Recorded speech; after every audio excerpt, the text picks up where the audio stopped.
Dokie, what's up, fellas? Jimmy Toscano here with Bobby Manning from the studio, as he would call it, and Sherrod Blakely himself I from don't the think I TV started Garden. that. Sherrod Blakely, what's up, my man? We missed you last night, man. We missed a good game. I missed a great game. I You missed missed a a great really game. great duty Well, you know calls. what? Students have to We'll be even let. educated, all that good stuff. That's a scary thought. You are actually molding the minds I'm of our just, I'm youth, but just, we'll I'm let. just trying to find the next Jimmy Toscano. That's all. I'm just trying to find the next Jimmy Toscano. Oh, you're gonna have to look long and far for that. We'll still get into last night's game. How about that, just for you? But before that, we have this game tonight. Boston Celtics beat the Detroit. Gee, I can't even talk. Boston Celtics beat the Detroit Detroit Pistons. basketball Pistons 127-109. Jason Tatum's return, Marcus Smart's return. Before we get into all that, we have to remind everybody that this episode of the Garden Report is brought to you by BetterHelp. Give online therapy a try at betterhelp.com/garden. Get 10% off your first month and get on your way to being your best self. Again, that's betterhelp.com/garden. We'll get into them a little bit later. But guys, another win for the Boston Celtics tonight. Different look team than just 24 hours ago. A couple familiar faces rejoin the squad. Jason Tatum, Marcus Smart, Al Horford. Am I missing anybody? No, I don't think so. Those are the three guys that came back. Muscala. You're talking about Muscala, guys who are yeah, back. he went in the opposite direction. Unfortunately, no Muscala tonight. No Rob Williams. We'll get into a little bit maybe a Rob Williams talk at some point too. But we'll start with Sherrod, who was at the game tonight. Sherrod, give me some takeaways from some of the unfamiliar faces that we saw, specifically Marcus Smart, his return tonight. Well, the best part about this game is that none of the core guys got hurt. Because in every sense of the word, this felt That's like good. a glorified open practice. If you go back, you look at the early stages of this game. You got Tatum trying to make behind the back passes to the top of the key, and it just They really didn't play didn't any feel like they were. defense. No. I mean, and to their credit, you understand why that is. I mean, this is the last game before the All Star break. You're playing one of the worst teams in the NBA, a team that has significantly altered their roster in the at the trade deadline. So there really wasn't a whole lot for the Celtics to get fired up about, other than the fact that you put them away early, you go home, go to whatever destination you're off to, other than the coaching staff and Tatum and Brown, and then you just get ready for this stretch run afterwards. So to me, the biggest takeaway from this game was that no one got hurt, because to me, I worry about that, especially the way they were so loosey goosey to start this game. Didn't really seem to be locked in. But again, when you're playing a team that you're significantly better than, you can get away with that and come away with an 18-point win, which is what they did tonight. Damn, I just have to. I had to put. I'm glad I posted a comment. I get to see that Sherrod Blakely drip tonight. Look at that. Look at that jacket, Bobby. We didn't know he was. Classic. He didn't know he was rocking with that until we tossed a comment up. That's Those are some Just doing Detroit me. colors, right? Those some Pistons There's colors, some the red and the complimentary blue. colors going on. I Hey. had something to do at my university, and it just so Okay. happened. It is what Oh, it okay. is. Well, lucky us. What do you got, Bobby? I Welcome like that back. take. Yeah, I just got in from Milwaukee. Love that Globetrotter. game. Didn't love this game. This is one of those games where you kind of nod off a little bit midway through. You're like, ooh, like, and I try to get fired A up for little every bit, game. a little bit. Especially on the back-to-back. They took care of business tonight. I think that's the story of the first half of the season with this team. Win 7-10 coming into the break. Without their full complement of line players pretty much the whole way. Marcus Smart missed 11 games over that stretch. Horford dealing with the knee pain. Rob missing various games with the ankle. And numerous other guys going in and out of the lineup as well. You didn't think Derek White was going to make it to this one, and he gets on the plane as well and makes it to the arena on time and plays well. Yeah, you're thrilled that this team's going to get healthier into the second half. I'd imagine everybody's going to be ready to go after the break, the way things are progressing. I was pleasantly surprised to see Marcus Smart suit up for this one and play well himself. I thought he was just going to sit straight through into the break. So they get out there. They fool around little bit midway through. I think the lead got down to 5 or so after it got up to 17 around halftime. And they end up running away with it into the fourth quarter there. And Tatum probably had one of his easiest high-scoring games ever. He just put them up at will in this one. 23 in the third. just impressive stuff, how easy he makes it look at this point, how much in the flow of the offense these points come. And the theatrics at the end, I love him going for that big dunk that bounced up off the scorer's board. This was fun to watch just because of the things Tatum was doing. Everything else tonight was kind of a snoozer. Well, geez, Bobby, that's a little harsh. I mean, come on, Well, Marcus you know Smart. what? I thought Marcus Smart it- had a nice It didn't effect. help. It didn't help that the most exciting game of the year was yesterday. Right, there's a bit of a come down for sure after last night's loss. Believe it or not, everyone. I'll tell you what. I don't think I've heard more Celtics talk on the sports airwaves than I have in a long time than today. Because last night everyone was fired up. Yes, they took an L, but I think everybody was pretty impressed with what they saw. Tonight, a little bit different, 20-point win or whatever it is. It was good to see Marcus Smart back, right before the All-Star break, gets his feet wet, gets back in a little bit of a rhythm, so he can come in firing out of the break. I thought he gave them some energy right off the bat, a couple of nice steals, a couple of really good passes. His ball movement, his playmaking. We've talked about it all year. They obviously missed that. Derek White did an extremely commendable job with Smart out of the lineup, but they are different players still, and if you can have them both healthy, that's great. Can't believe Derek White just casually walking around with a hole in his eardrum. That's like a hockey guy move. So shout out to Derek White for getting back in time. He didn't. Bobby, he's probably got the similar energy that you have tonight. He took a plane back from Milwaukee today and just got to the game in time. It's kind of like what you did for us. You just got back to our version of the game. He made it to the arena. I didn't. So yeah. Credit to him. If I took the earlier flight, I might have been sitting next to him. Yeah, he probably was able to get on a better flight than you did. We got to talk to Chelsea. We got to talk to Chelsea about that. But they got you flying Frontier probably, so we'll have to fix that. But no offense to Frontier. But yeah, I mean, it was interesting in that sense. Yeah, Jason Tatum coming back from his sickness. It looked like he didn't miss a beat. What is it, 24 points in the third quarter for him. So there are a few things to like in this one. Yesterday, Jimmy pissed off the city of Milwaukee. Tonight, he's pissing off Frontier. There goes our Frontier sponsorship. Yeah, I gotta keep quiet, I think, a little bit. Horford's returned too, so they got a few familiar faces back in the lineup. And they honestly needed bodies. I thought they'd completely sit this one out, but credit to them to get a few guys out there and make this one manageable, because we look at the East standings tonight, and I don't know what the score of that Bucks game was. They went down to Chicago, that easy road trip after the back-to-back, and I believe they ended up it's tomorrow. So they're playing tomorrow in Chicago, not a back-to-back. Could have tied the standings, but the Celtics retake a one-game lead heading into the break. The best the Bucks can do is move within a half game. So nice to hold them off. I do think it's going to be important to get the 1 seed, and you tied that season series with that loss last night, and getting the win tonight is going to hold them off, at least for now. So you'll be healthy like they probably will be coming out of the break, and that's going to be an amazing race. And I think they meet again as soon as March 30th. So not that long from now, most of these teams will meet again, just about a month and a half in Milwaukee. Yeah, good. I mean, that's obviously, I'm not going to get too caught up in the standings at this point. It's a little early. I mean, we're just getting to the All-Star break. But every game, it's going to, if you really do care about home court, which it sounds like a lot of teams don't care that much about it. I think they care more about matchups and who they're going to see. And not to say that they're punting games in order to meet certain teams, but there have been players and teams. Well, man, remember the end of last year? Yeah, absolutely. That was... Yeah, guys were sitting down or it looked like who did everyone want to play? The Bucks sat their guys to avoid the Nets, and then the Celtics ended up winning that game in Milwaukee and played that series rather. Ended up sweeping them, of course. They took a lot of pride in that, but yeah, you always see there's at least one opponent teams kind of angle to avoid, and might be the Celtics this year, if you're on the bottom end of that, trying to win that first playing game to make sure you get 7. But usually that comes in the middle of the conference. Like maybe Philadelphia will be that team this year. Teams try to move down to 6 to avoid a 4 or something like that.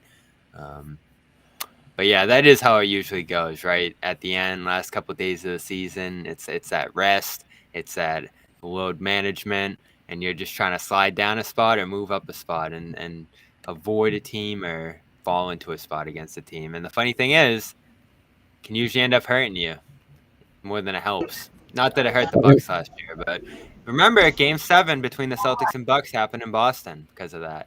Mm-hmm. Yeah, but I think there's so much parity this year that teams are just hoping that they just get to the playoffs and let things happen. I don't think the matchups matter as much this year as they've done in the past, in large part because I think the way teams are going to settle, the teams that for example, the Celtics, the team I think they don't match up really well against is Chicago. They're probably not going to be in the playoffs. I don't think they match up great against Cleveland. They won't see them probably to maybe the second round because I figure Cleveland will probably be one of the top 4, 5, 6 teams in the East. And so for the Celtics, the matchup issue, I don't think it's going to be play a factor in what they do. They're more concerned about staying healthy because the big difference between I think them this year than last year is they have all the pieces in place right now. They know that they can win a championship. Last year, even as they were getting into the playoffs, there was some concerns that eventually crept to the surface when they got to the finals. How deep is your bench? Do you have someone off the bench who can give you some offensive punch? They were never able to find someone to fill that particular gap, and it hurt them when they got to the finals. Especially when you look across the pond there, you got a guy like Jordan Poole who's just splashing everything, making big shots. They didn't have anything comparable to that. They have that now with Malcolm Brogdon, which is why, they've been pretty much letting him play here and there and not putting too much on his plate because they want to make sure he's good to go. Same thing with Rob. The load management has been so important for this team this season because they understand that this is their shot. This is their chance to win a championship. I don't think there's any disillusionment about that, and they don't want to do anything to screw that up.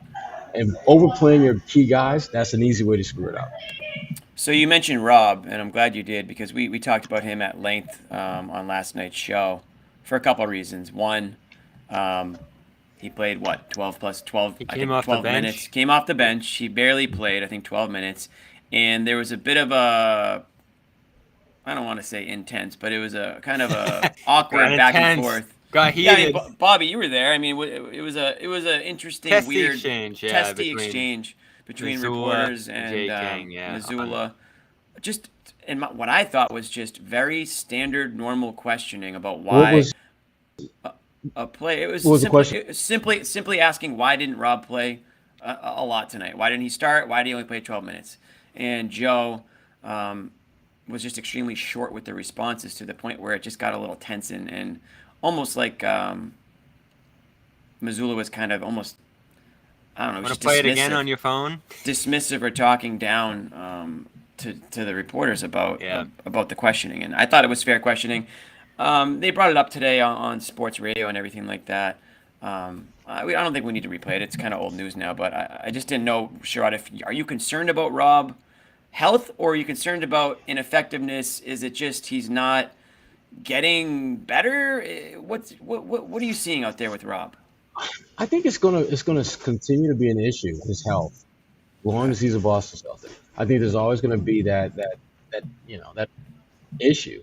It's a matter of can he stay healthy enough long enough to win a championship. That really has to be the focus. And I do think that they're being overly cautious with him to the point where Rob gets frustrated about that. He's a player and players want to play, and he knows that they're holding him back many times, not because of a bad matchup or anything like that, but just simply they don't want to run the risk of him getting hurt out there. And I think as a player, that's a tough pill to swallow because you want to be out there helping your teammates beyond just doing the ML car waving a towel on the sideline. You don't want to be that guy.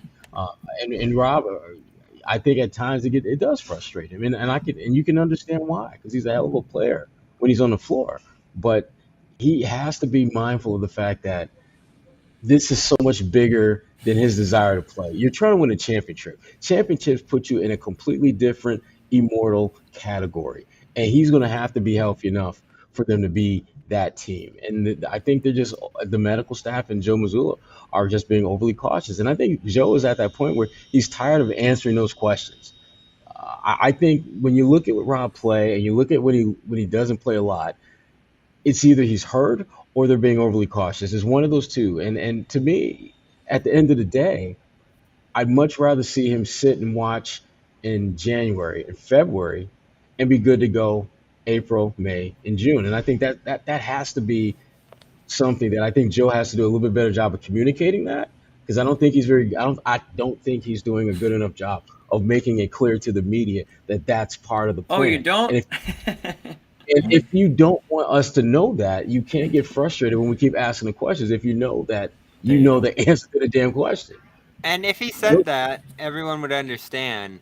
I Yeah. don't think I don't think it's about health right now with him. And he is dealing with an ankle. I think that's slowing him. I think that's nagging, though he's played and then not played and then played again. So it's gone back and forth a couple times there. You think you would just sit a guy if that's bothering him and limiting him on the floor. Maybe they needed him so much last night that those 13 minutes are all he could muster. That would make some sense.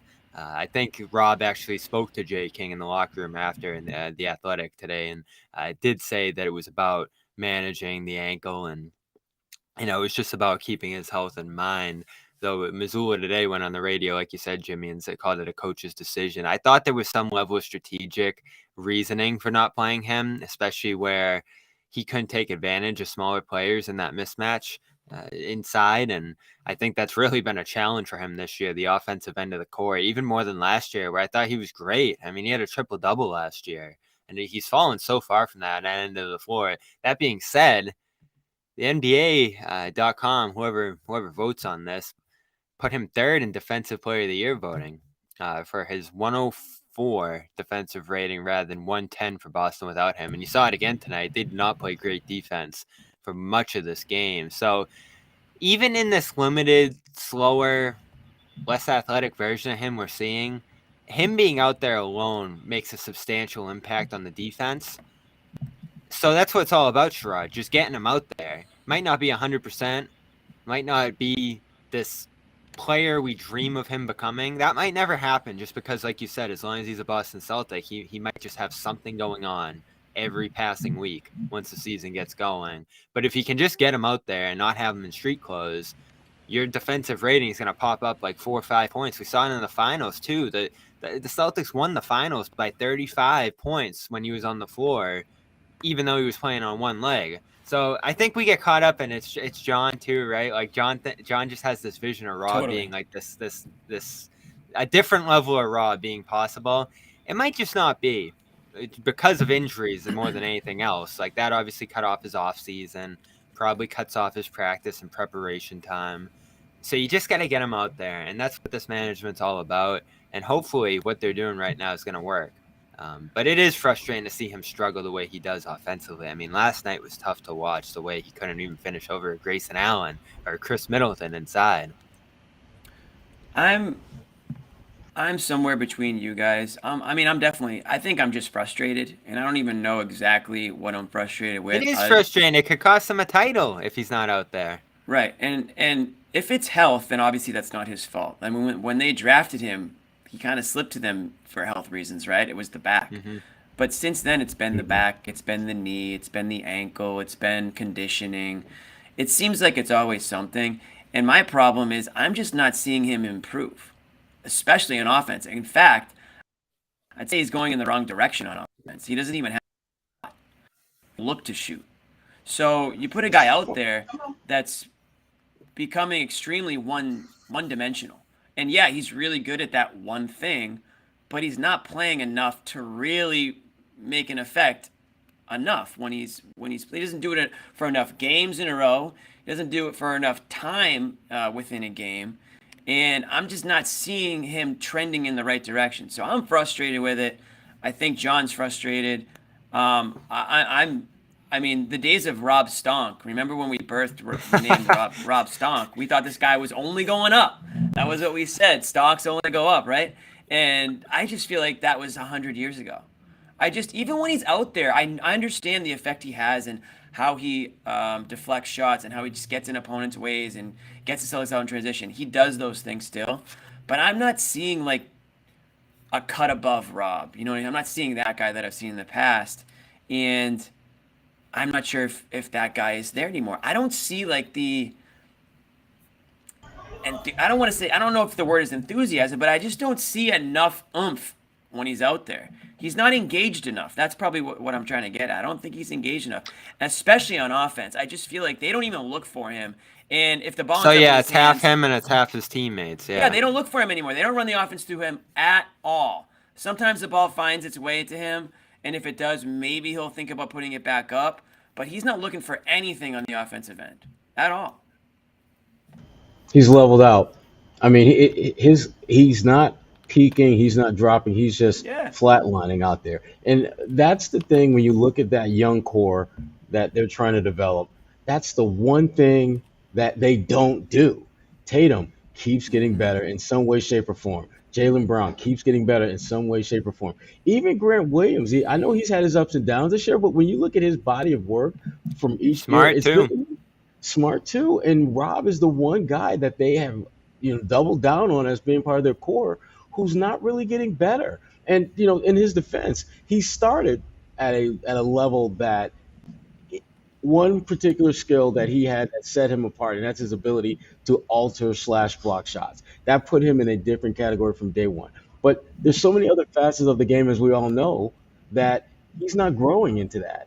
I hate the fact that he'll get the ball in a block and he'll have a 6'3" guard on him, and he'll be looking to swing the ball out rather than just bully balling that guy on the block. I mean, Right. he looks at Al Horford as kind of like You chill his, out, Richard. his Mr. Miyagi, the guy, his sensei, the guy that he really admires tremendously. And I think that's great. But here's a tip: when Al gets a guard on him, and he's on a block, he's trying to put that kid under the rim every time.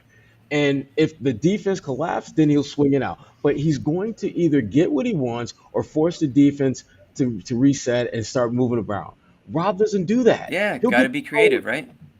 he'll get the ball in the block and he'll have a guard on him and he will immediately look to swing the ball and won't do any moves around the rim when he has the ball to force the defense to react to that.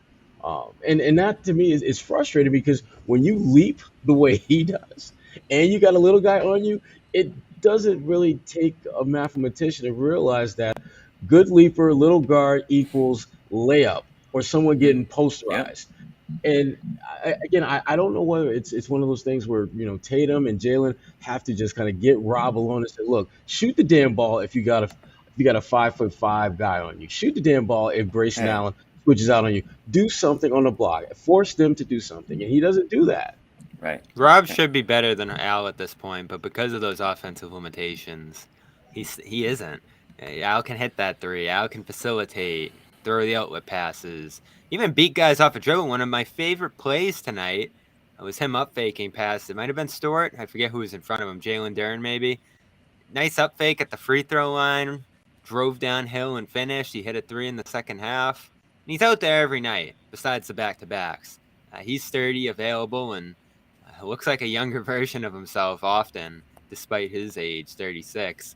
Easy. So you think a little bit of that. And I hate to say it, like I don't know what Rob's process is like. He might just work incredibly hard and have a body that fails him more often than not. I think the meniscus tear is just an incredibly unlucky event. I see a lot of the chat saying, come on, give the guy a break. He had 2 surgeries. That's true.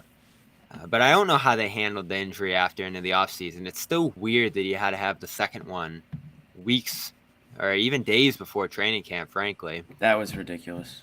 Coming back, it's been uneven. And listen, I know this management. I know there's some limits early on that he had to go through. And I'm sure he's still trying to gain his confidence back on the court. But on those nights where he's right, the things we're talking about are still valid. Them not looking for him or maybe not trusting him. I don't know what it is. The lack of finishing around the rim, especially in front of smaller bodies, playing hot potato with the ball. My favorite play from this year was the little jump hook he hit. I forget what game it was, but he's throwing the ball back and forth with Horford. He doesn't really even want it. And then there was a play yesterday where he's at the three-point line. Brook Lopez is sitting at the rim, just guarding the paint because he's not even covering Rob. Rob just has to throw it away for Brogdon for a launch three. And that's why I still say yesterday's minutes for Rob, I think, were as much strategic as they were about health. Muscala was out there shooting aggressive threes and spacing the floor. Blake Griffin, not the best three-point shooter, but I think he really understands passing and movement and spacing on the offense. Like, I think they almost look at him as like an Al fill-in when Al's out. We've seen them go in that direction with the starters when Al does sit. And then, of course, you have Grant out there, too, who can really space the floor. So they want to make things easier for the offense, for Tatum, for Brown. And you have to start to wonder, I haven't reached this point yet, because I still like Rob's impact out there. I still love their starting lineup from last year and how dominant it's been. But with the way Derek White's playing, do you have to think about flipping those two and just trying to get some really good short runs for Rob off the bench and keep White with the starters?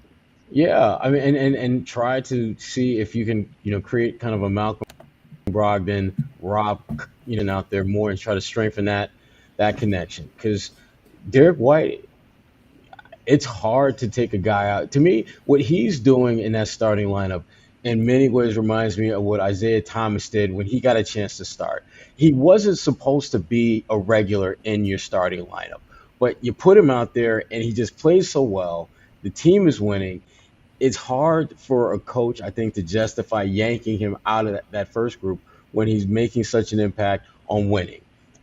Think about this. Derek White gets freaking player of the week on a team that has not one, but two All-Stars who are in that 25, 26 and under range. And yet he's the one that stands out. You got a veteran like Al Horford who has been, Mr. Reliable in many respects. And you start looking at the roster and Derek is outperforming the role that he was cast in. And when you do that, there's typically some type of reward that comes your way. And that, in this instance, will be becoming a starter. And then, Bobby, you touched on it a little bit earlier, but you can't ignore the fact that Derek has been so incredibly reliable. He is a great example of how often your best ability is the fact that you have great availability. He shows up. He doesn't always play great, but you never feel as though Derek just doesn't show up for games. And lately, it seems like he's figured out the cheat code. How to be consistent. He's going to have some bad games, but he doesn't really have bad stretches. Which I think is that's he'll do something that keeps him in the game. Sure. Yeah. I think sometimes he can disappear a little bit on the offensive end, but he's always bringing it defensively. We know what he's capable of blocking, other guards and even bigger guys. I'm with you guys there. I don't get hung up on starting lineup as much, though. Let's not forget, a lot of the effectiveness he's having is with second unit guys too. The game yesterday was with the second unit. It's going to be a little different when you bring Marcus Smart and Jaylen Brown back into the fold. Obviously, those guys are starters. Now, if you're talking about switching White for Smart, well, that's a little bit different because that's position for position. I don't know if good luck with that. Exactly, it's not going to happen. But to me, if Rob becomes basically unplayable, then you can go a lot of different ways with it. But you've got Al Horford. And I don't think he will. He brings enough on defense that you have to play him. No, I just mean he'll play. If it's health or he might play. But if he's only giving you 15 minutes, then you've got to make up. You got to make up that in a lot of other areas. We haven't even talked about my guy, the Moose, yet, and we will. Because Sherrod, I want to get your take on him at some point. What's up? And I do want to go there, but remember, Steve Bopet wrote that piece that part of the motivation for scouring the league from the Celtics' perspective was them having concerns about Rob and his sustainability. And they checked in on quite a few guys, up to and including Jakob Poeltl, who scored 30 points for the Raptors last night. So they saw and felt the need for a big, and they went out and searched far and wide. Didn't go all in on a Poeltl, but made a move, picked up a guy who's helping them right now, and guy that looked like, at least last night, could fill in for Rob and do a decent job if he really needs to. He kind of trailed off in that second half looking back at it, but his hot start really put them in that game early. And overall, 3 games for a guy who hasn't practiced and hasn't learned the playbook and played a different style defensively with the Thunder. You got to be super impressed with what they've picked up in Muscala. Yeah, sure. I'd like to get your take on him. With Mike, you've got a guy that can go out there and get you 20 points and no one would bat an eyelash. Yeah. Because he has that skill set, that ability to be He gets the highly opportunity. impactful at that. Yeah, and exactly, and it comes down to opportunity, which he hasn't had a chance to have a great one yet. But he has the ability, the skills, and the talent to do that, and they didn't have that until they brought him here. Did you No, compare him to Olynyk, Jimmy? Because I see No, it now. I didn't. that's a That could have been Josue that's or a that, John. But that's a legit compare. He's like a poor man's Kelly Olynyk, Yeah. same type of player. easy with the poor man. Yeah, he's not making as much money, but I'll tell you He's what. not making nearly as much as Kelly was making. Now, that was spot on actually on my part, Jimmy. That was Poor pretty man, damn spot on. literally poor man. Yeah, but I think skill wise, this guy can hang. I mean, I think he's more effective last night on offense than Rob Williams has probably ever been in his Celtics career. More than a lot of big It's pretty men. damn close. I mean, the Well, guy he's scored a good- 18 points at practically halftime. Yeah, Bobby, he trailed off a little bit. He kind of sat the bench a little bit more. He was in there late in the fourth quarter. He was the guy that defended Middleton on the last shot of the game. I mean, this is somebody that they Brad Stevens, I guess you can say Brad Stevens did it again. I know it's early, but I don't know how any of us didn't think that this was a possibility. A 7-foot guy who can stretch the floor and shoot three-pointers on a team that the Celtics have a history of trading with. I mean, that should have been a layup for all of us to say, hey, how about this guy? He's on a pretty cheap contract. And he's a guy that comes in off of a bad situation, same as Al Horford, right? On an Oklahoma City Thunder team that's not really going anywhere. It's certainly not within Muscala's career time frame. And he jumps onto a championship contender. I mean, this guy has every reason to be as fired up as he was last night, getting attacked, dunking on the Bucks, barking at the bench and getting teed up. I mean, this is a guy that I don't think I said boo in his entire career in the league. It's been practically a decade, I think. And, he comes onto this team and he seems to be fitting right in, and he's going to have a role. And I said this last week before the trade deadline.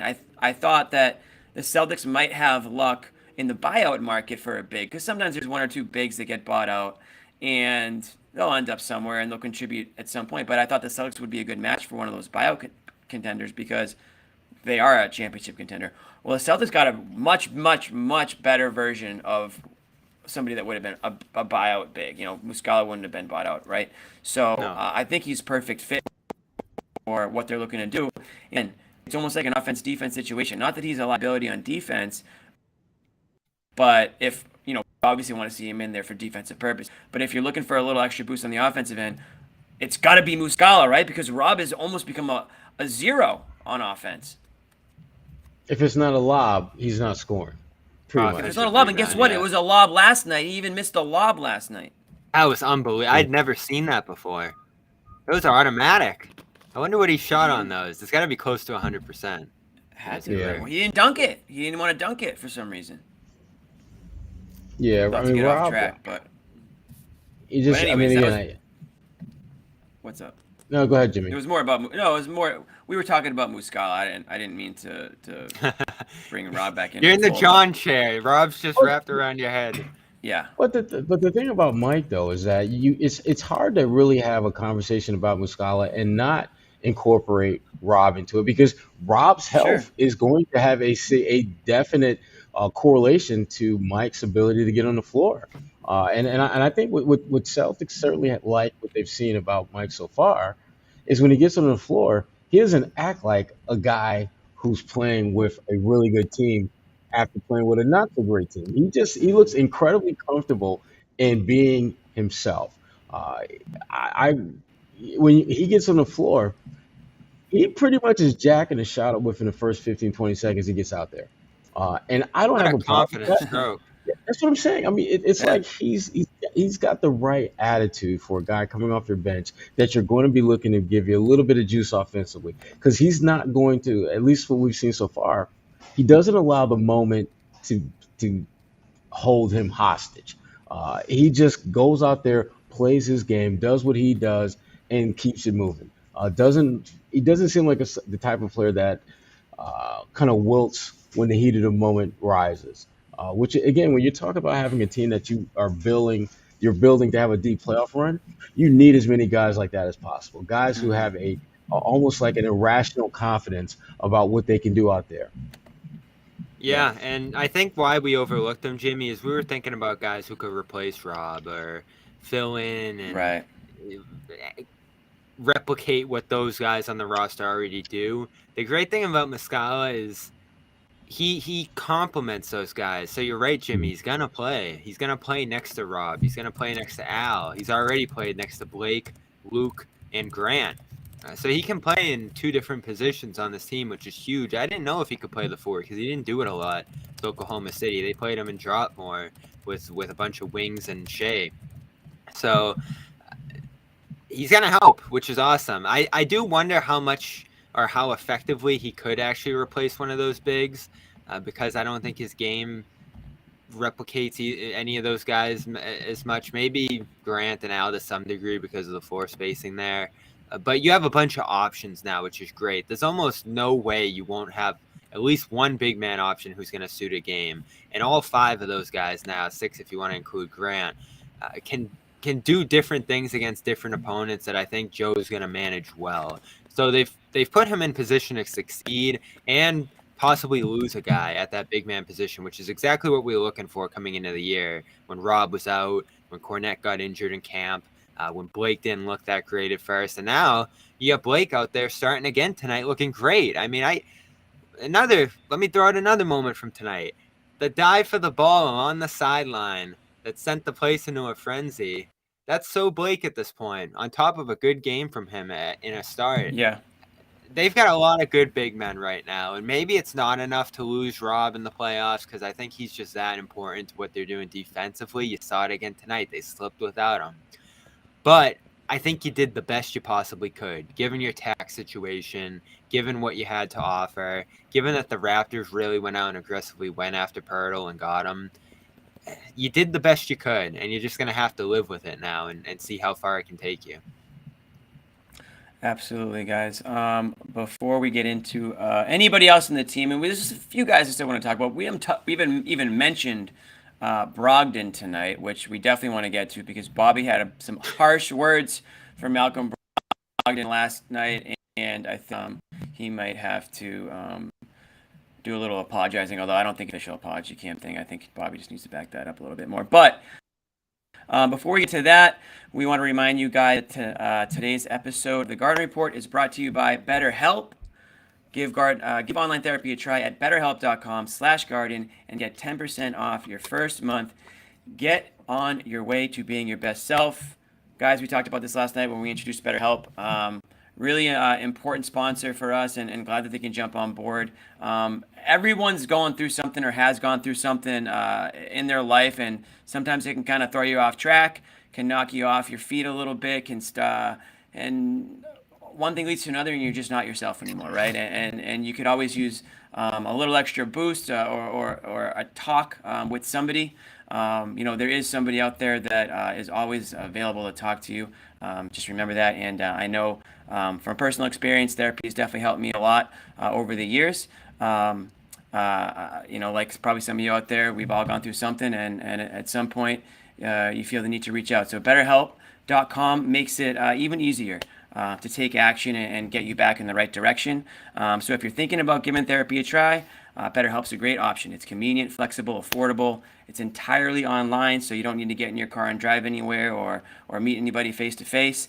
All you have to do is, on the website, you fill out a brief questionnaire, you get matched with a licensed therapist, and you're on your way. And if the therapist works out, great. If you think maybe you want somebody different, that's fine too. You can change anytime at no additional charge. So it's really a great service that they provide. So if you want to live a more empowered life, therapy can definitely get you there. Visit betterhelp.com/garden today and get 10% off your first month. That's BetterHelp, HELP.com/garden. Not only will you get to feeling better yourself, but we also might dress you down in a one-of-a-kind phenomenal t-shirt. That's got a new one coming soon too. Yeah, we do have a new one coming soon. On the Twitter account. What's our Twitter handle? We have our own. I don't know if we can say for sure that that's going to be the t-shirt design though. That's the Twitter logo design, Celtics CLNS. But right now, I don't know how. For all I know, Nick could have 1,000 of these bad boys. These needs to give away. So this is the T-shirt people are going to be getting until we hear otherwise. So again, guys, that's BetterHelp.com/Garden. Yep. I've seen this question a million times, so I want to throw it out there. Why didn't Peyton Pritchard play tonight? You tell me. Sherrod? I don't know. Why didn't Peyton Pritchard is he in the doghouse? I have no idea. No idea. This seemed like the perfect. This seemed like the perfect game to play him. I don't know why he didn't play. We're past the trade deadline, so it's not like they're going to move him. I don't know. Maybe Josue will bring us that, because I've seen a million comments about that. I mean, Smart's back, right? That's probably the main thing. Sure. Smart, I mean, that's White, realistically why. Yeah. Smart, White, and Brogdon ate all those I guess he could have so. got some fourth quarter time, and would that have made some people happy? The Celtics are up 15 or 20, and they put Pritchard. No. in. Yeah, No. Exactly. I mean, this Pritchard thing, I don't want to get too fired up about this, but how many times? He was a -17 last night. Yeah, he didn't play well. He's the fourth best guard on this team. We know the position he's in. He knows it too. And maybe they figure out something over the offseason. I know he would have been in that in the Pirtle deal, but it's not a big deal. I mean, every team, maybe it's a little different with the Celtics because he's probably a guy who would play on a different team a significant amount of minutes. But every team, pretty much for the most part, has a guy you're like, man, why doesn't he play more? Why doesn't he get enough minutes? And it's just been this constant story. And I've written it too, because I thought it was interesting the way he spoke so openly about his position on the team and maybe not wanting to be here into the future. But See you, Sherrod. I don't think it's a huge deal that he doesn't play when Smart, Brogdon, and White are available. So yeah, I'm not gonna. Certainly, it's not like my takeaway tonight. I don't. He's not gonna play in the playoffs, yeah, Jimmy. Yeah, exactly. Like you, I don't. It's one of those things where, like, if he's getting 20 minutes a game, like something went wrong, like with the roster at some point. And let's be real. Does he dominate when he's out there? I think we're overstating it a little bit. Like, he plays good. He plays admirably for a guy who's coming off the bench for games at a time. But it's not like he's shooting 50, 40, 90 every night when he goes out there. I want to look at his stats for the season. You had all your guards tonight. You had Smart play. You had Smart play 29. You had White play 26, and you had Brogdon play 28. He's shooting 40%. He's shooting 40% from the field and 34% from three. So there you go. Griffin ate up 28 minutes. I know that's not the same position, but those are just minutes, right? So, with different lineup combinations going out there, he's going to take minutes away from guys. So that, as far as I'm concerned, that was talking Peyton Pritchard. I don't really want to spend a bunch of time on Peyton Pritchard. There's plenty of other things to talk about. What about Brogdon tonight? I actually brought it up yesterday first. I said he had a kind of a weird game up and down. He was at -21. I thought he had a couple poor decisions, bad turnovers, a couple misses at the rim. Talking about last night, and he was part of the last play of the game that White turned it over. I thought he could have demanded the ball a little bit more than he tried to. So I didn't think it was a great game for him, but tonight was a nice rebound game. When he went on that run in the second quarter, going into halftime, all of those dribble right into threes, nailing. I think it was 3 in a row. That's what you were looking for in that spot last night. He's so good at that shot. He just sort of does this little crossover dribble and either steps back or steps into these threes that just shoot right through the rim. And this is what everyone, I think, was most excited for when they got him, because he played with Giannis early in his career, got a ton of wide open shots, and nailed them at a rate really unlike anybody else in the league. After tonight, 5 of 8. I'm going to look at the list right now, but I believe Brogdon, once again, is the most efficient three-point shooter in the league, which is incredible. You could not have imagined, and I know I nitpicked him a little bit last night. I'm sorry for that, but you could not have imagined this trade going any better. Would he miss 4 games with that Achilles tightness? He's had a few rest management nights, I think, but he hasn't been hurt. Knock on wood. He's been incredible. and he's given them everything they've needed. Are you talking about which was the Brogdon most right now? important thing. Yeah. Do I need to pull up the tape from last night? Well, no, everything I said last night's still true. Not What do the you best mean? defense. You dogged him last night. You basically You basically said they were stuck with him, and that he's declining and he's not athletic. He's this. I need to pull the tapes, and I'm pulling the tape. I'm gonna Tim pull the tapes, and we're gonna do a side by side video Both those comparison. things can be true. I'm trying to explain because if he's the best player ever, and he's this guy who you'd be idiotic to give up, why would the Pacers do it? But I think they looked at probably where his body was going. I think there's a middle ground somewhere there. The salary he was making, and some different areas of his game that have declined. So he's been incredible at some things, and he hasn't been as incredible at others. Sherrod, I mentioned it last night. He's one of the worst. Watch out for Bobby, man. You know what I'm learning about Bobby? He will just talk some shit behind your back, and then the next day be like, he's the best. He is I can't imagine what he says about me, like, when I'm not, Sherrod, can these two things be true? One of the best catch and shoot guys in the league. Really one of the best 3-point shooters, period, this season. An incredible volcanic scorer at his best.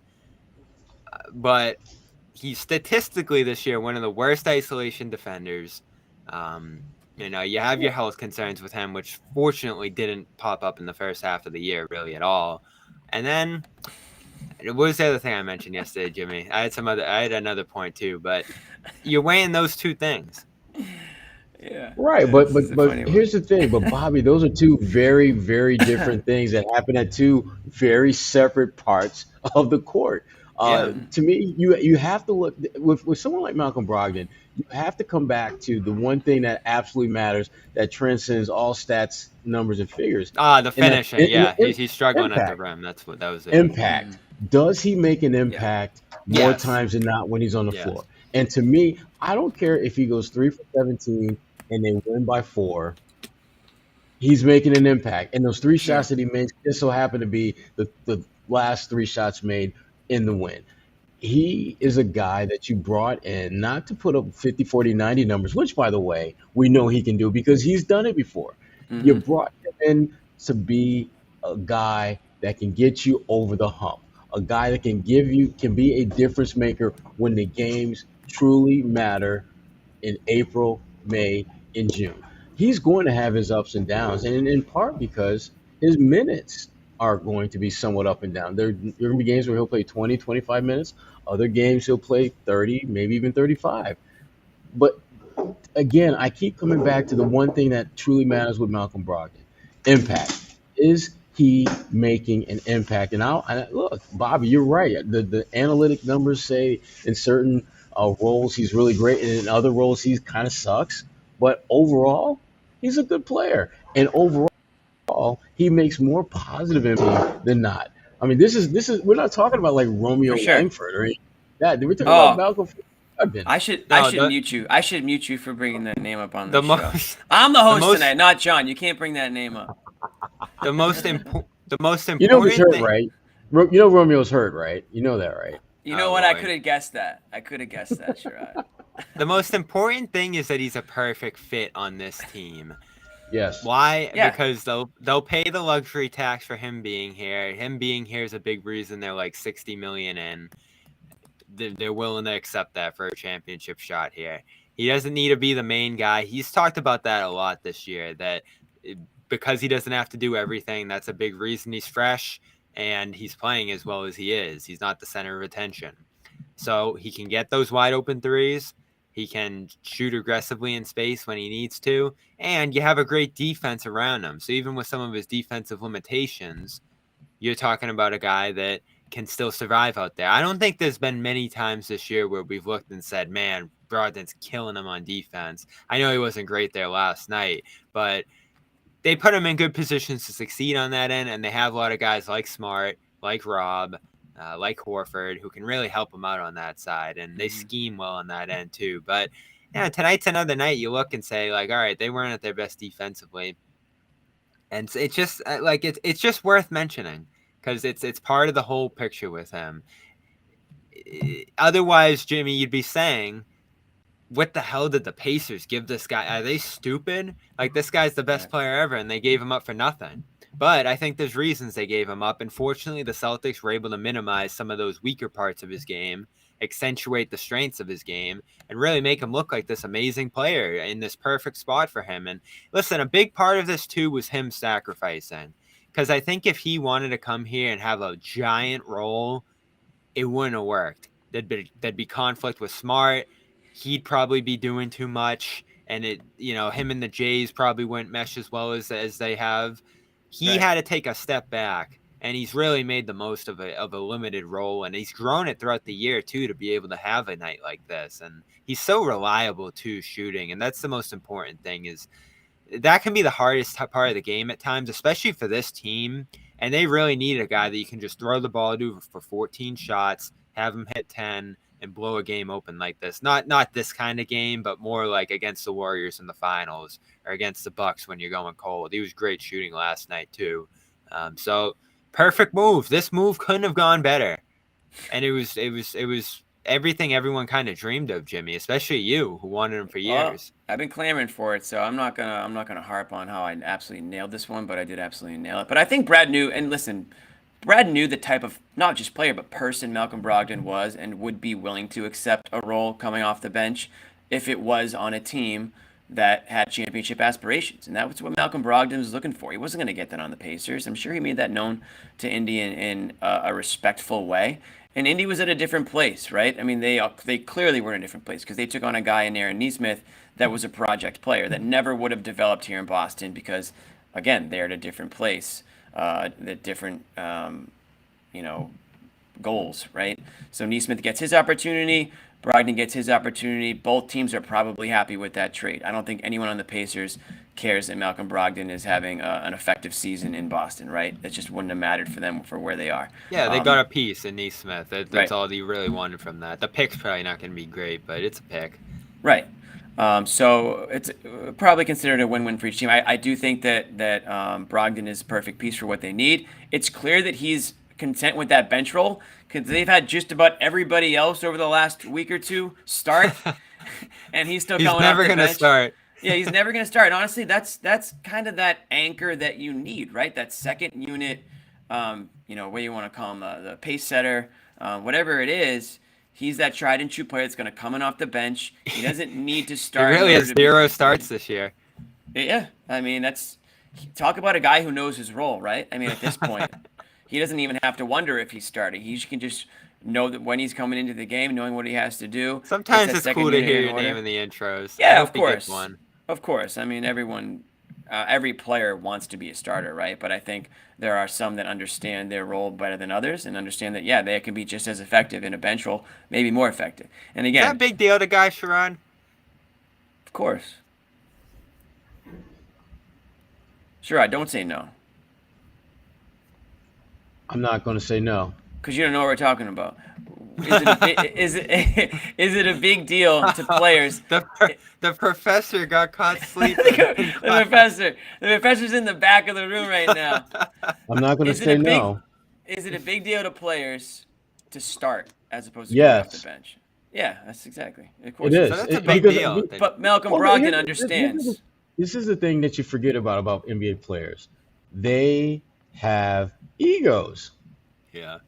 And you feed that ego by being in the starting lineup. So now at some point they'll realize that it doesn't matter. I mean, if you start and play 12 minutes, is that really better than coming off the bench and playing 35? Exactly.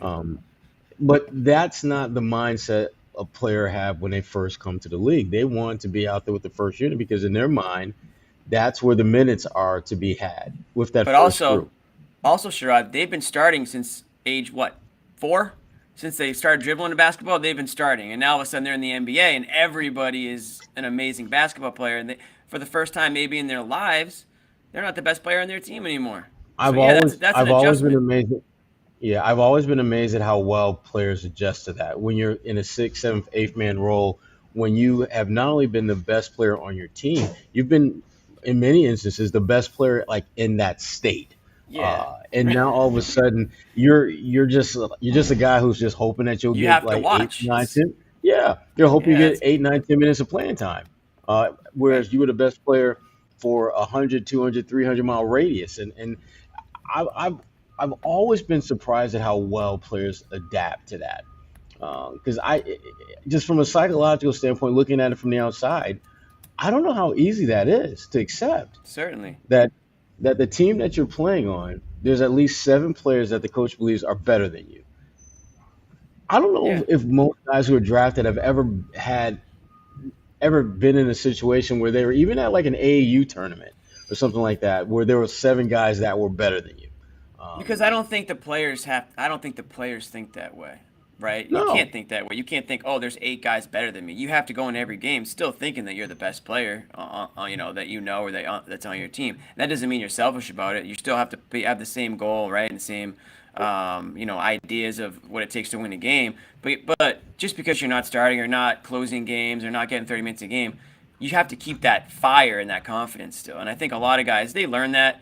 I think professional organizations probably do a lot to teach that and instill that confidence in those players. Right. The goal isn't to shoot down the confidence of your players just because they're not taking on a role that they took in college or in high school.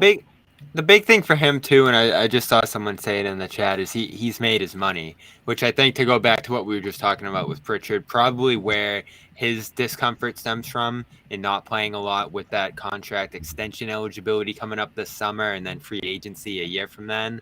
Brogdon's making $22 million this year and then signed a 2-year extension with the Pacers that gets him 22 next year, 22 the year after. Sure, So money's a whole other aspect of it for sure. So yeah, he's gonna be He's gonna make $100 million over 5 years. And I actually asked him a couple weeks ago, once LeBron broke the scoring record, like, how long do you see yourself playing? And he said, probably not that much longer. Like, he wants to, spend time with his family. He's got interest off the court. He doesn't want to play forever, and he doesn't think his body will even let him. So he wants to win that championship. He saw a role in a position where he could help a team exceptionally in that spot. And now he's really trying to make the most of it, probably for 1, 2, 3 years here with the Celtics and win a ring, or 2 or 3 if he could. Wow, look at because you, he Bob. hasn't won. You sound like 1, LeBron 2, yourself. 3, 4. Yeah, because those Milwaukee teams he were on, they were just starting to bud, and then they let him go, which was a big mistake, by the way. I think that's probably one of the regrets of the Giannis era, was letting him walk. And then the Pacers era really didn't go how he wanted it to. And so this is the best team he's ever been on by far, and he's really appreciated. And I gotta say too, and I'm sure you felt this, Sherrod. You've gotten to talk to him this year, and I guess more throughout his career than I have. He's great to be around. Great to talk to, insightful, gives you his time, it doesn't blow it off. He's very professional, candid, and will speak his mind when he needs to. I think he's, guard and professional in a way that Al is, but he gives you some good insight too, and, tells you how he feels at times too about things. So he's been one of my favorite players to cover this year too, if anyone cares about that. The thing about Malcolm in his workout with the Celtics, you could see that. He wasn't even in the league yet. This wasn't something that he just kind of developed throughout the course of his NBA career. He literally came into the strong league. Handshake too. I remember. Yeah, he's got a politician's handshake. Oh, you shook his hand, Bob? Can tell that. Yeah, I'll usually shake a guy's hand There when you I'm go. talking to him. Good guy you are. Yeah, I mean, Malcolm is just a different kind of athlete. Totally. Just look. I mean, just some of the things that you know about his bio. I mean, the guy Just the way he carries majored himself. in history. Well, he majored in history, and he's got a master's in public policy from UVA. There are not a lot of NBA players who have master degrees from at all. And he got it done when he was when he finished his undergrad. So Malcolm's a different kind of player on and off the court. And to me, at the end of the day, the thing that he does best, and I sound like a broken record, but it's true, impact. That's his role. That's his job. Make an impact. It can be scoring. It can be playmaking. It doesn't matter how. Just make it happen. As far as his defense is concerned, the one thing about Malcolm that I've noticed a lot is even when he's guarding someone who's bigger than him, It's not nearly as big a mismatch as you would think. Guys have trouble moving him when they're trying to back him down. Good Have a point. lot of trouble moving him. His core is significantly stronger than I think people realize. It doesn't Yeah. really manifest itself until bigger players are trying to play bully ball and realize they can't do that to him. Right, guys. I gotta pay a bill here. Obviously, I meant to do this a little bit earlier. We have Josue join us in a minute as well. Yeah. I want to get it in before Josue gets here too. But another great friend of the show. We've talked about it all the time here as I scroll and look for it. But Athletic Greens, guys. athleticgreens.com/garden for 5 free travel packets and a year supply of vitamin D. I can't find this freaking graphic anywhere. I hate this stupid thing because there's so many of them. Anyways, you guys know what it is. It's athleticgreens.com/garden for 5 free travel packs, a year supply of vitamin D. There it is. You get 75 vitamins, minerals, adaptogens, prebiotics, probiotics, gut health stuff. Get your day started off on the right foot. Guys, it's cheaper than a cup of coffee, okay? And it's about 1,000 times healthier for you, too. So, again, help us help you. This is what we do on the show. We line you guys up with a lot of great companies that can help you in your day-to-day lives, whether it's physical or mental. And Athletic Greens, honestly, is a bit of both because physical health leads to mental health and vice versa.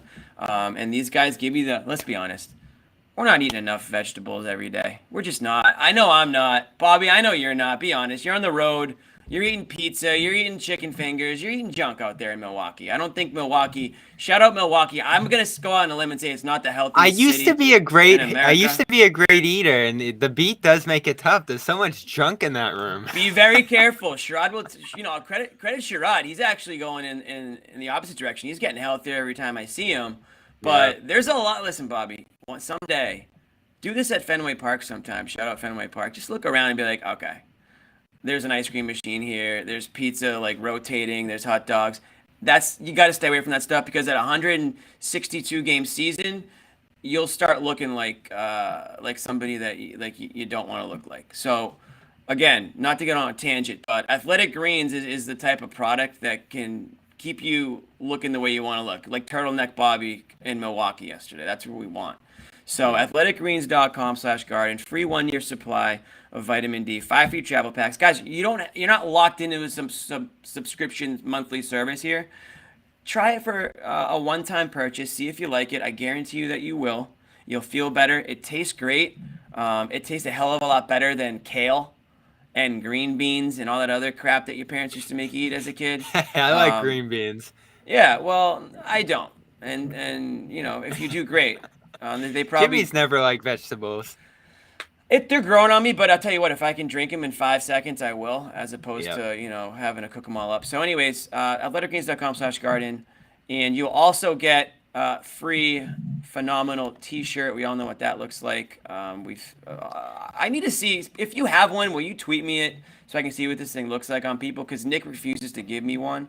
I don't know what I got to do, but if you guys have one, let us know how it feels, how it looks. And yes, there are rumors of another t-shirt in the works. We'll see what happens with that. But before we go any further, we have to introduce our good friend Josue Pavon to the show. What's up, fellas?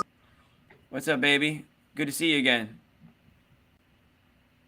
How we feeling? Oh, you unmute? Did you mute yourself? Good. They're really noisy in here, so I'm trying to mute and unmute the best I can. You in a loading dock right now? Where you at? Yeah, you know the vibes. I love the Jimmy hosting vibes. Killing it. As soon as I walked in here, I'm like, oh, Jimmy's hosting. I forgot. You knew it. You knew it because other people could get a word in. That's well, no, you were in the middle of a read. You were enjoying it. Okay.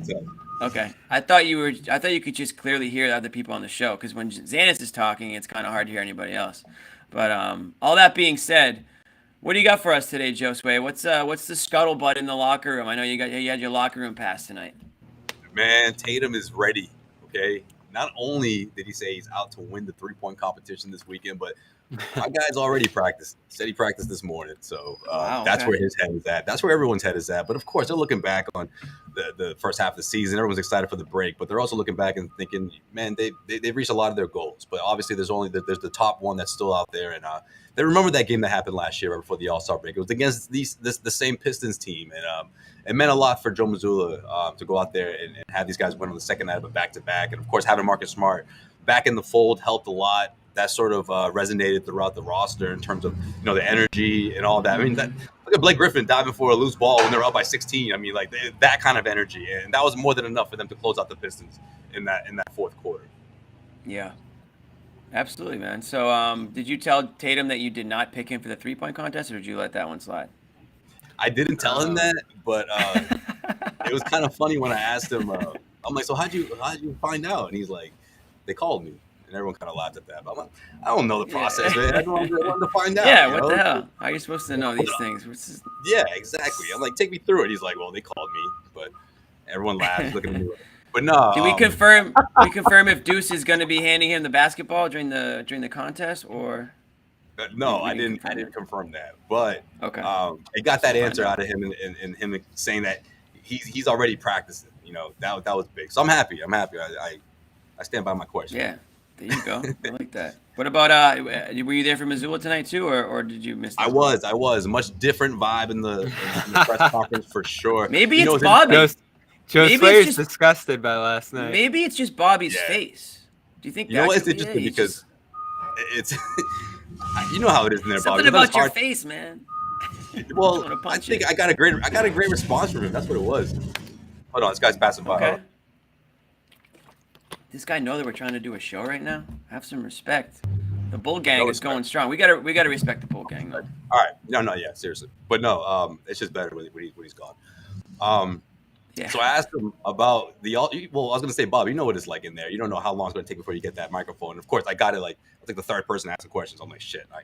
Let me switch gears here a bit. I go, hey, looking ahead. He goes, oh, now we can look ahead to the All-Star break. All right, great. Give me sort of that response to that. And I'm like, well, I'm sure everyone in here is going to get right back to the game in a second. But yeah, are you? And I kind of said it with that tone, like, are you even excited about this? Like, is this something that I'm sure when you were a kid you must have loved All-Star Weekend, but now you're part of it. Your team's number one. Are you? I know how you responded to this. Looking forward to this, or are you already thinking about Monday? And he was just like, oh no, I'm not thinking about Monday. I really want to stay in the moment, and it's great for me. But he got some coaching. I think we'll play that in a second. But in other words, I was like, you get so he actually had a legit answer. Yeah, but he was a good sport. I mean, I just love the beginning of it. Oh, now we can go into the All-Star break. So this is important for him because I know the Celtics have played great. He's gotten a lot of credit, but this is really going to be the first weekend where like the national media is kind of greeting him, getting to know him. I'm sure there'll be some like topical questions about his life or like huge. It's a massive career moment for him. Silly questions, yeah, and he's still the interim coach as we talked about. Like secure your standing on the spot, but also secure your standing as like a mainstay coach in this league. And if he's giving like one-word answers or like sarcastic answers or just like acting weird with like reporters who don't really know him, like I don't think it's going to represent what he's accomplished well. And I know he's not a guy who wants to take a lot of credit for what he's done, but I do think it's important for him to sell himself a little bit at this event over the weekend and be like, hey, I'm here to stay. I'm a big time coach in this league. Like I might be 34, I might be the interim, I might be a rookie, but look at what I've done this year. And that's not his style. I get it, but like I'm glad he took a little bit of a different approach tonight. Yeah. Exactly, Bobby. I'm trying to get the most out of that because it's not just about the Celtics. I mean, obviously he's going to say that and what it represents, but it's got to be cool to coach the Eastern Conference All-Stars, regardless if it's an exhibition or not. I mean, a year ago, he had no idea this was coming, you know what I mean? So I didn't give him the whole cheesy, like, oh, what's 1 year ago today? You were, no, but I just wanted some sort of like, right. Like not appreciation, but like, man, like this is a surreal moment. And I think I got a little bit of that. Yeah. Good. Well, we're gonna see if we can play that clip at some point. I think Tim's working on getting that fired up for us. So when we get it, we will play it for you guys. Listen. There's no two ways about it, Sherrod. I mean, looks like we might have it here. Let's see. Hey, he's quick. He is quick. So what do we do? Hit play. I think we spoke too soon here. I think it's gonna have to be on your phone again, Jimmy. Oh God, that didn't work too hot last time. I think it's better on his phone actually.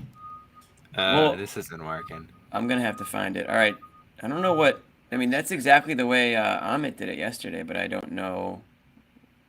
We're not getting the audio there, so if I can find it, did we tweet it out, guys? Josue, did you tweet it, or talk to me? Josue's not listening, or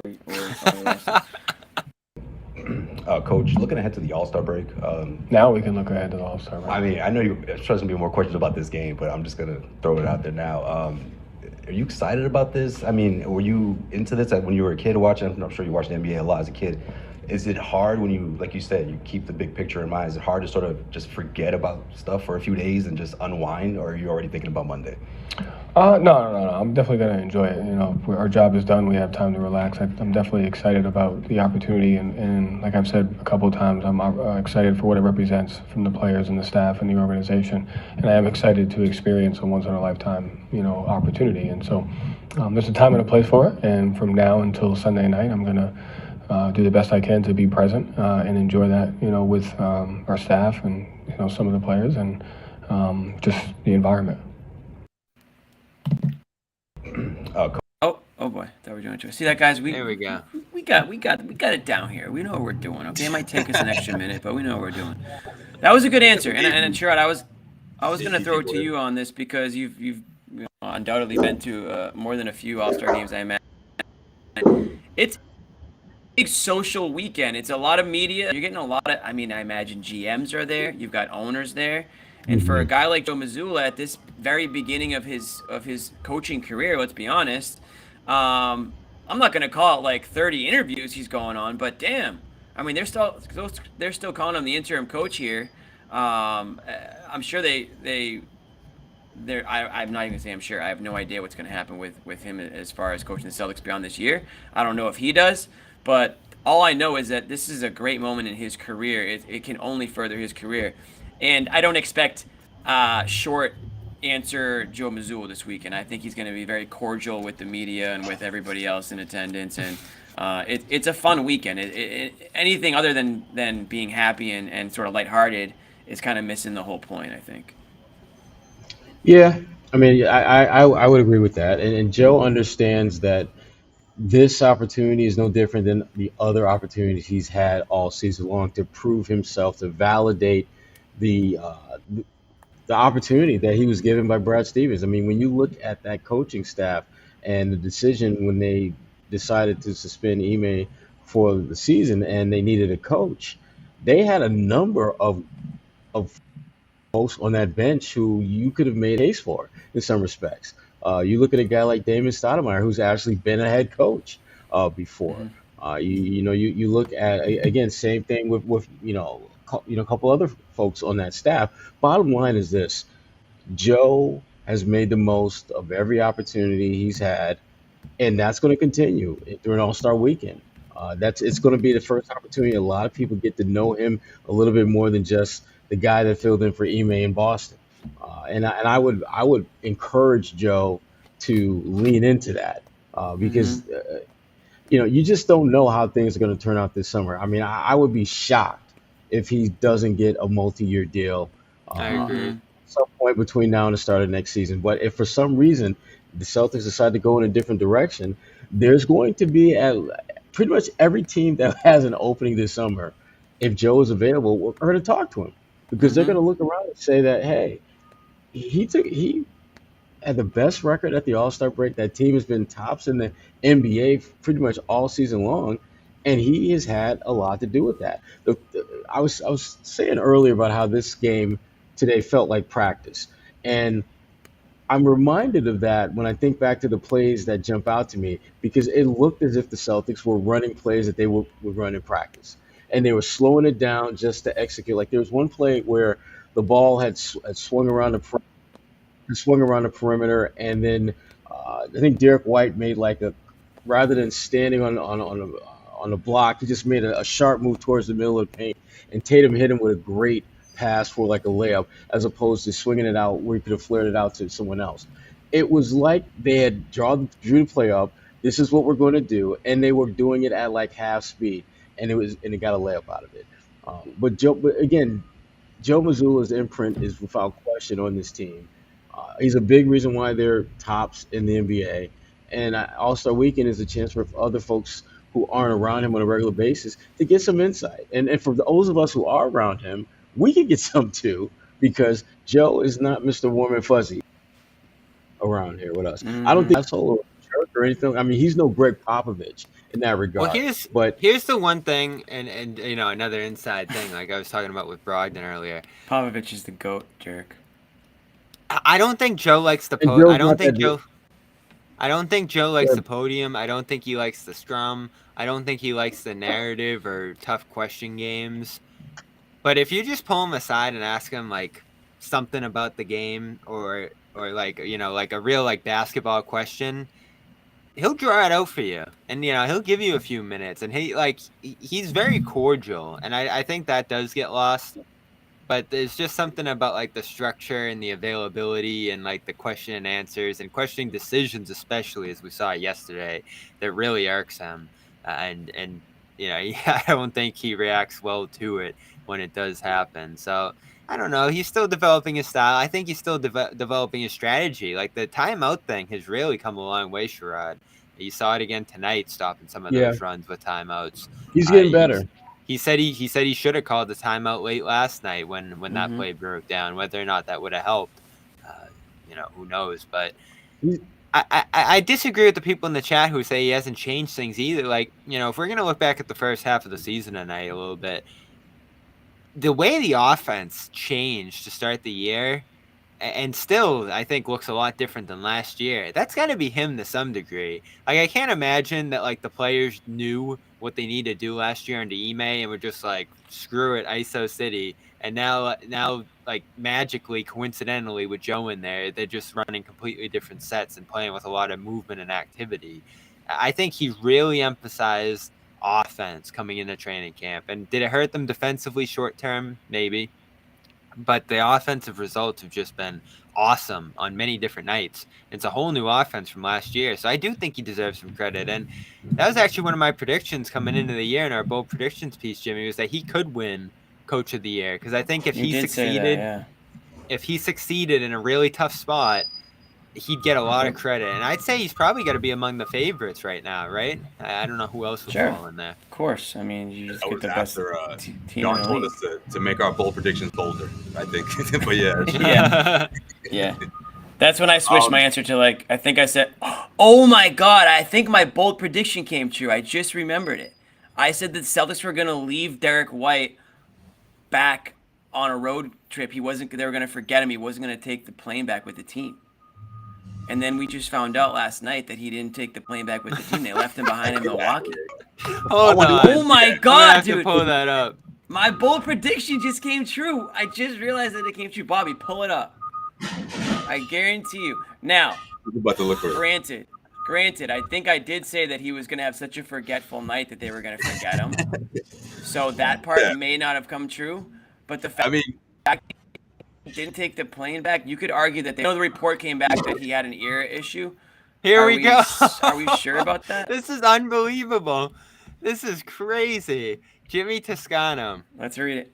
It happens after White gets left behind on the road. He said White was going to get traded really this said year. That shit. Wow. You said he was going to get traded, so not exactly true, but close enough. It happens after White gets left in the detail. It happens you got it this after year, then, White Jimmy. gets... What did I say last year? I said, what was it, Roman's going to get traded or something? No. I don't know what city it'll be in. Maybe one of those flyover states. But the Celtics will... Milwaukee, that's a flyover. Wisconsin's a fly state. Let's go. But the Celtics will accidentally board the flight and leave White behind.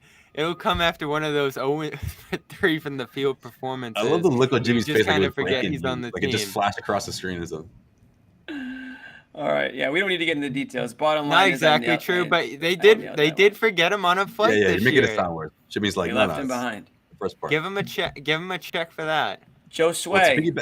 To piggyback real quick, I was going to say, just to piggyback on what Bobby was just saying about Muscala. Yeah, he certainly deserves credit, but I mean that's why this transition for him to becoming the interim head coach was seamless, right? Because he was with these guys last year.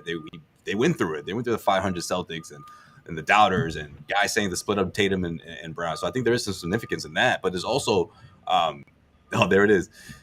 You also got to remember too, guys like Malcolm Brogdon, a guy like Derek White going through training camp. I mean, those are two weapons that they didn't essentially have last year. I mean, Derek White to a certain extent, but he's just a completely different player, especially the way he's been playing the last couple of weeks. And then Malcolm Brogdon has just been the sixth man, just anchoring both ends when he checks into the game. And that's just a weapon that they really could have used last year. So that made them stronger as well. But they're much smarter on the offensive end of the floor. And clearly we saw that when they came out in that first month blazing and just crushing teams.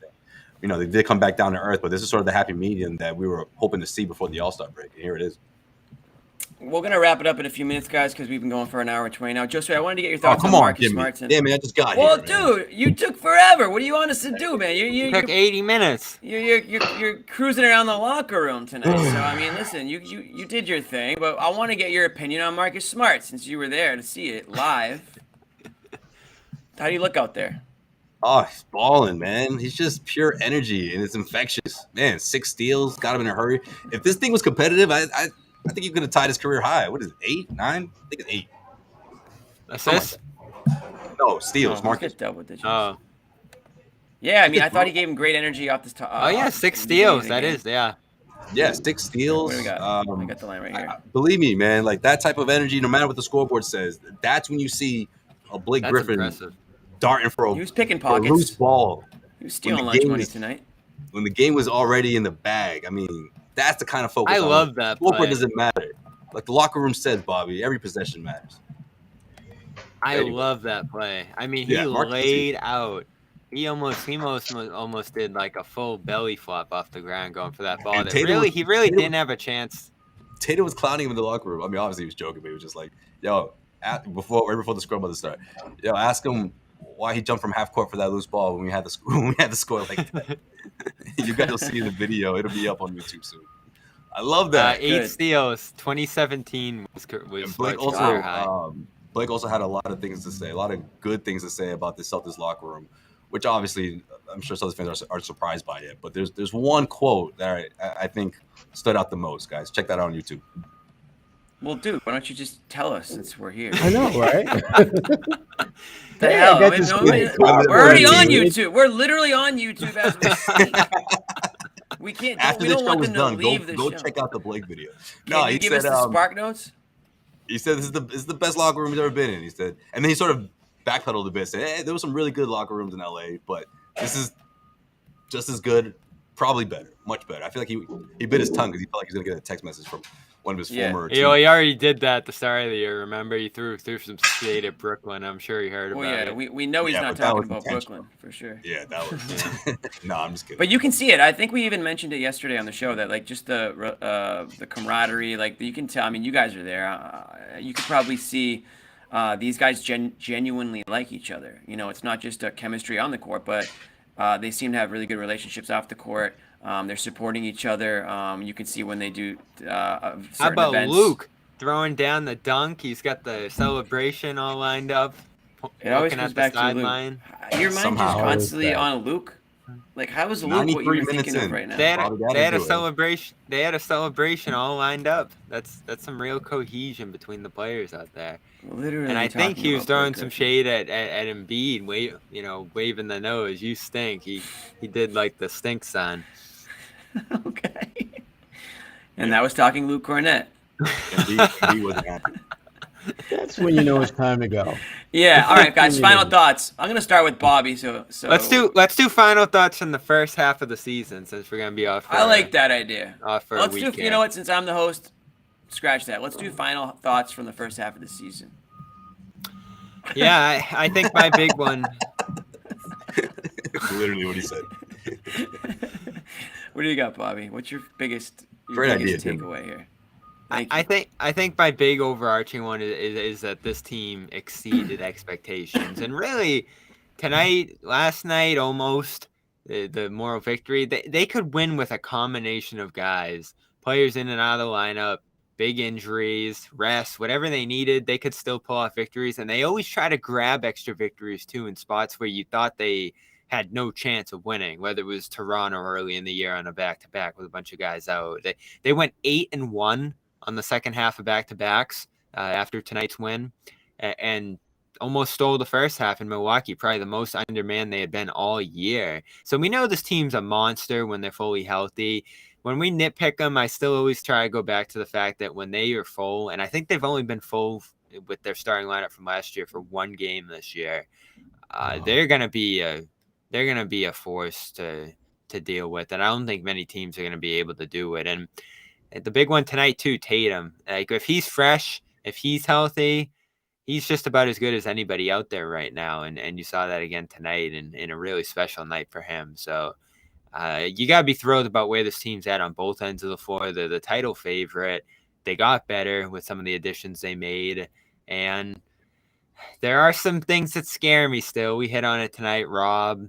I think some of the tendencies of Tatum and Brown creep up every now and then that show them to be their worst selves at times. And they're going to decide I said one whether they win the takeaway title or not. But you can't pick 12. You have to have one takeaway, not a summary of the first half.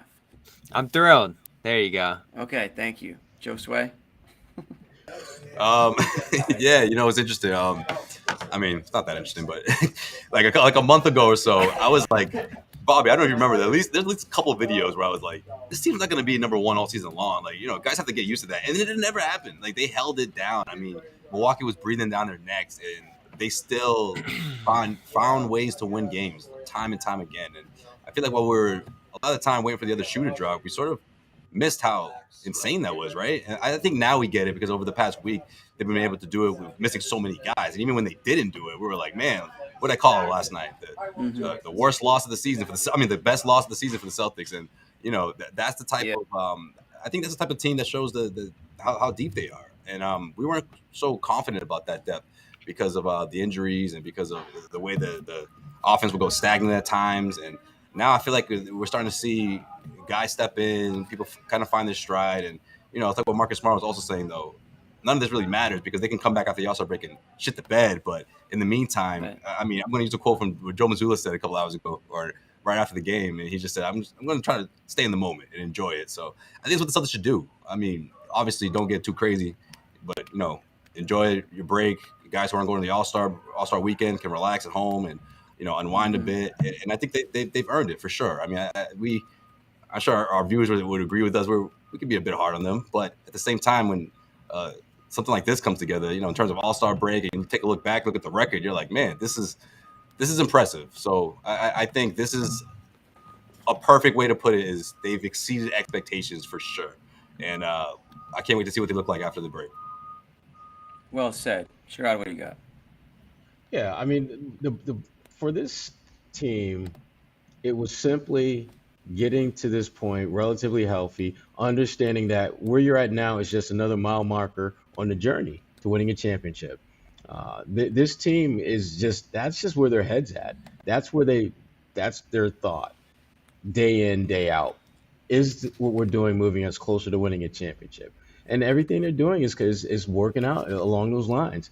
So they hit the All-Star break at a time when they are in a great position in terms of health, in terms of record, in terms of impact. And I think the scary part is that all the pieces that they're banking on to be significant in the title run haven't really spent a lot of time together. And yet they still have the best record in the NBA. And I think that reality is going to make things extremely interesting between now and the playoffs, because we're going to start seeing the regular rotation play together more. We'll get a better sense of what we might expect to see come playoff time, because as we, again, sound like a broken record, but it's the truth. This team is built to win a title. Nothing short of that is going to appease them at this point or when we get into the playoffs. Any plans for the break, guys? I don't get a final thought. Relax. Oh, yeah, you get What one. am I, just chopped liver? I don't get a final thought. No, hey, guys.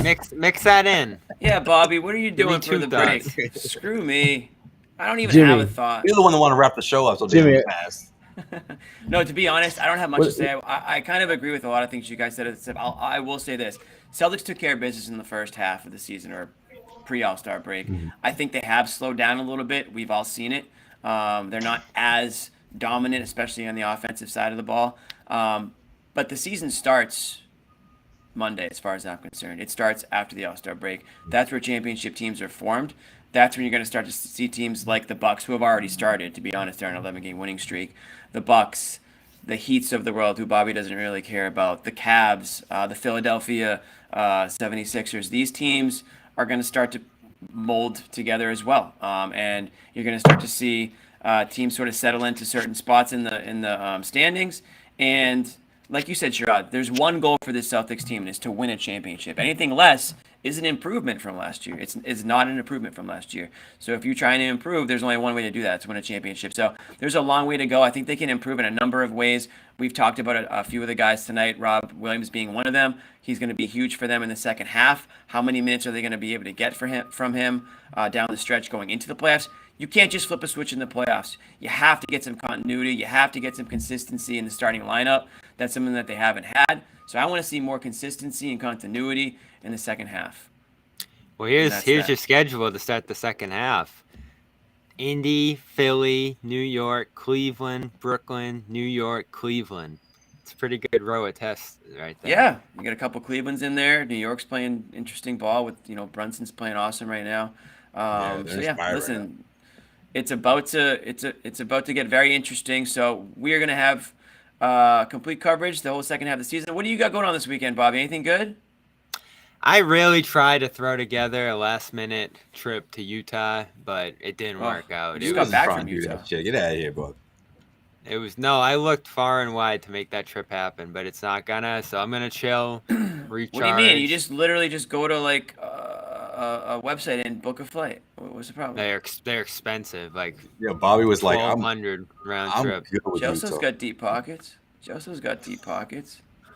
Yeah, I'll give him a call tomorrow. Yeah, give him a call. See if you can do it. Still got a couple days. Anything going on with you, Josue? No, man. I'm chilling. I'm relaxing. I'm chilling with my Wi-Fi. So I'll see you at Hunter's on Saturday in South. I was just gonna say. When's your next I'll see you guys. Better see you guys all there. Saturday. I'm down. We can watch Tatum shoot the 3-point What time? contest too. There. It's gonna be pre All-Star festivities, 3 to 6 o'clock. I usually play till 7. Hunter's in Southie. There's no basketball going on this weekend. I don't want any excuse. Get some day drinking in. I think it's Mardi Gras too, right? Am I wrong about Mardi that? Gras next week. That's so it right. probably starts. Does it start like this weekend? Yeah. It starts over the weekend. Yeah. So I'm down. Hunter's has got that Louisiana vibe to it. The chef, the chef's from Louisiana. He's gonna be keeping it interesting for sure. So I hope to see you guys there. Sherrod, you around this weekend? What are you up to? What are you up to, Professor? I'll be out of town. Oh, of course he's gonna be out of town. He doesn't want to hang around with that. He's not sticking around. Yeah. I'll be out of town. He's gonna be somewhere where it's nice and warm. He's gonna be bound I will be. or something. Yeah. I will be where it's nice and warm. Professor's got Monday I'll be off. working though. It's a long I will weekend. be working. Hope you get all the been to Mardi Gras, Jimmy? Get all bit Sherrod's up. always working. Sherrod's always working. That's the one thing you got to know about Sherrod. Have you been to Mardi Gras, Jimmy? I never been to New Orleans. That's a place I really want to get to. Wow. You've never been? It's up there on my list. Jimmy, Never been. Neither have I. Get you down there. I'm worried about myself there, to be completely honest. I don't Josue know loves if I'm that gonna city. leave there. Sure he does. Yeah, Maybe I should go with you should Josue. He be can show worried. me a couple things. It's a should great be time. worried. Josue always leaves New Orleans with a good amount of beads. I'll say that about Josue. Yeah. He leaves there with a lot of beads. All right, guys, we're gonna head out. You could probably get a gig somewhere, man. There's so many spots that have outdoor Probably. music and all that stuff, entertainment. Gig wherever I want to get a gig. All right, but hey, good chatting with you, fellas. Everybody watching, thanks for hanging out with us tonight. It's another late one. Hope everybody has a great All-Star weekend. Yes. We'll be watching Jason Tatum. We'll see how he does. Maybe we'll be wrong. Maybe he's Jaylen Brown play? Maybe he's We'll going to see take on that, too. Will Jaylen Brown play or will he not play? But either way, the Celtics are well represented this weekend, so that's a good thing. And we will see you guys next week.